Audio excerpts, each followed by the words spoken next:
Today at Live on Purpose TV, we're talking about how to deal with parental alienation.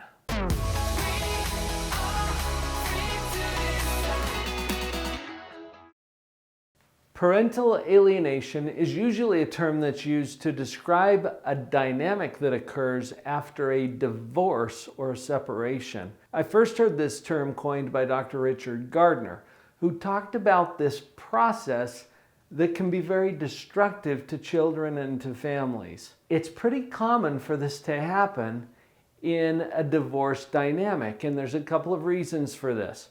Number one, there's something called cognitive dissonance that occurs typically in a divorce. Cognitive dissonance is simply when what we experience in the world around us and what we believe or hold as a thought in our mind doesn't match. And here's the cognitive dissonance in a divorce. It's not okay to be divorced from a really awesome person. That wouldn't make sense, right? Because if it's a really awesome person, then why not just stay together? Well, this creates cognitive dissonance, very common in a divorce.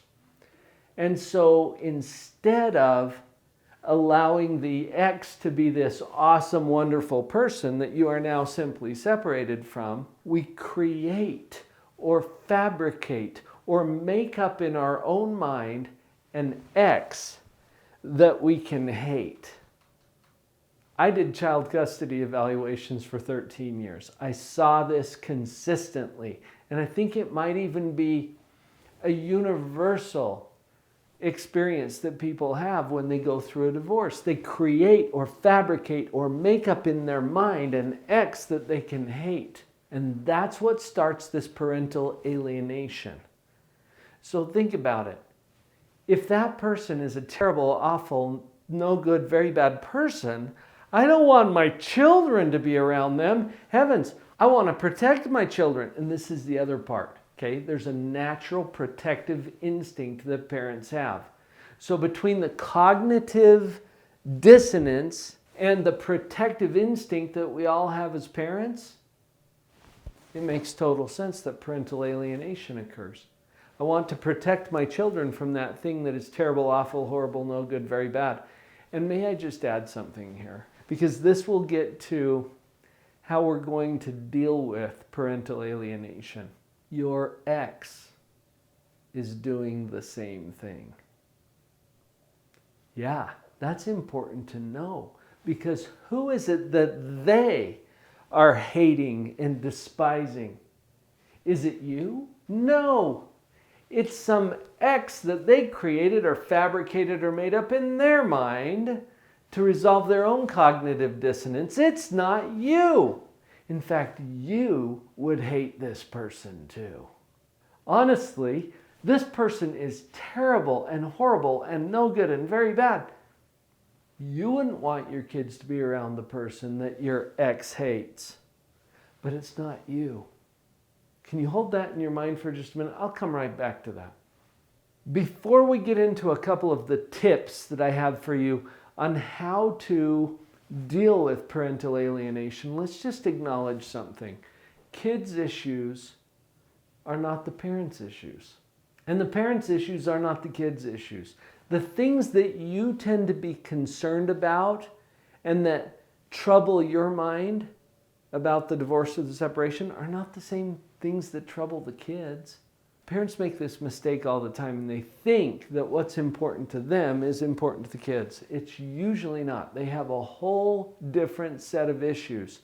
And here's one of the number one issues that they have. They need to feel permission to freely love both of their parents. That's important. And remember, you're not immune from this cognitive dissonance that has you creating an ex-spouse that you can hate. And your ex-spouse is creating an ex-spouse that they can hate too. Everybody's doing this. But these are not the children's parents.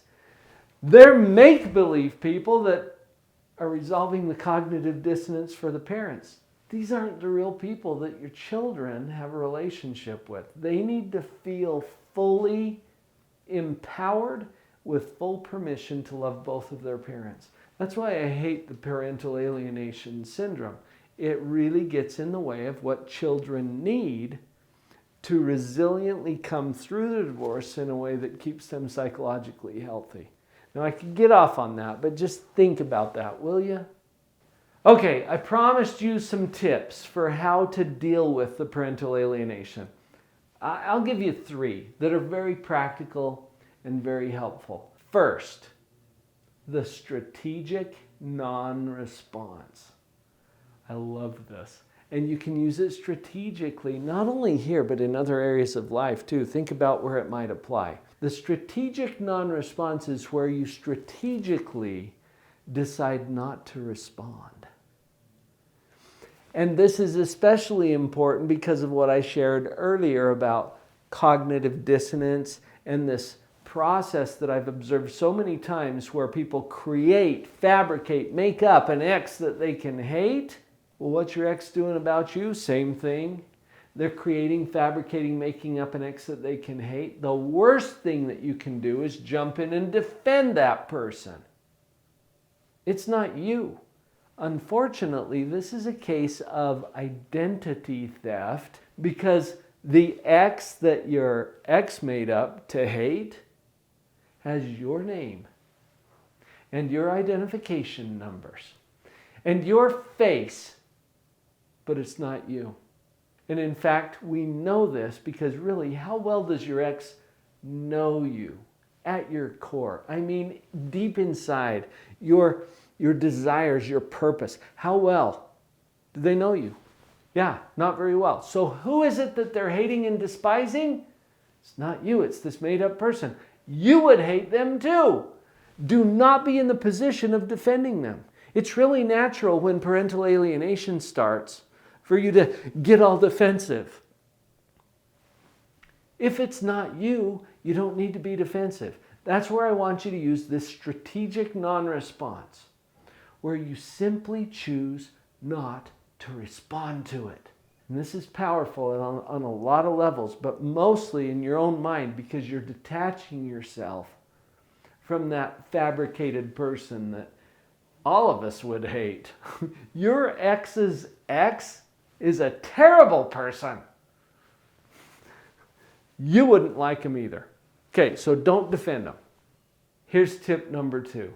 This one is really important because it has everything to do with your functioning. You need to take care of you. This is essential. And I mean even the basics. Get enough sleep, eat a balanced diet, regular exercise, periods for prayer and meditation and solace. All of these things are important to take care of you because this is one of the most stressful things that you can go through. Separation and divorce tops the list on stressful things that you can experience. It's usually higher on the stress list than the death of a spouse, which is also very stressful, but admittedly there are issues with a divorce that you don't get when your spouse passes away. So you got to take care of yourself. This puts you in a position where you can actually take care of your kids better too. And when we're dealing with parental alienation, you're going to take some blows. Now, we already talked about how it's not really you. It's this fabricated person that's actually being hated. It's not you. At the same time, it feels like you. And so as you take some blows, you're going to have to develop some resilience. That's why it's so important to take care of yourself. I know that's very basic. I know it's simple. It's also very important. So don't forget to do this.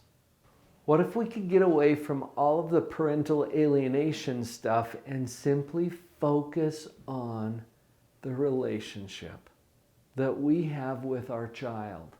Can I just remind you, this is one of the most stressful things you can go through.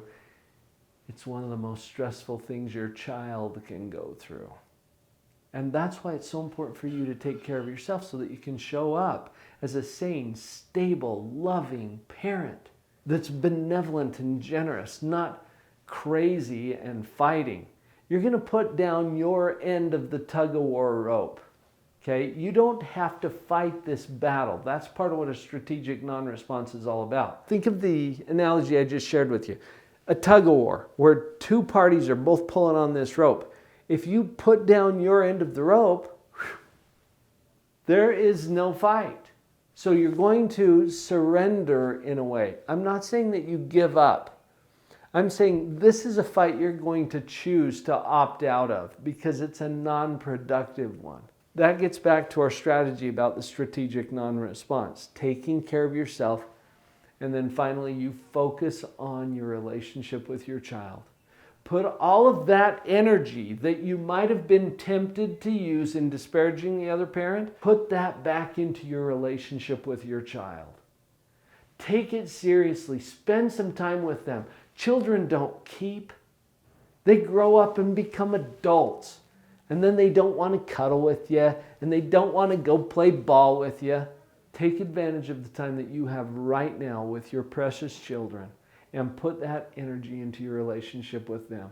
This will pay more dividends than anything you could ever accomplish in the tug of war, in the battle that we call parental alienation. I hope you don't have to deal with this too much. I hope that these tips will help you to know how to deal with it if it happens. You've got this. You're a resilient person, you're a positive person, you're a conscious parent. This is tricky stuff. If you need a little bit of coaching, I would be happy to help you with that. Check out the resources that are available right now at Live on Purpose Central. go.liveonpurposecentral.com. Come over and check it out. You can even get a free discovery call with one of our coaches. Let's figure out how we can support you to live on purpose. I could be color unknown.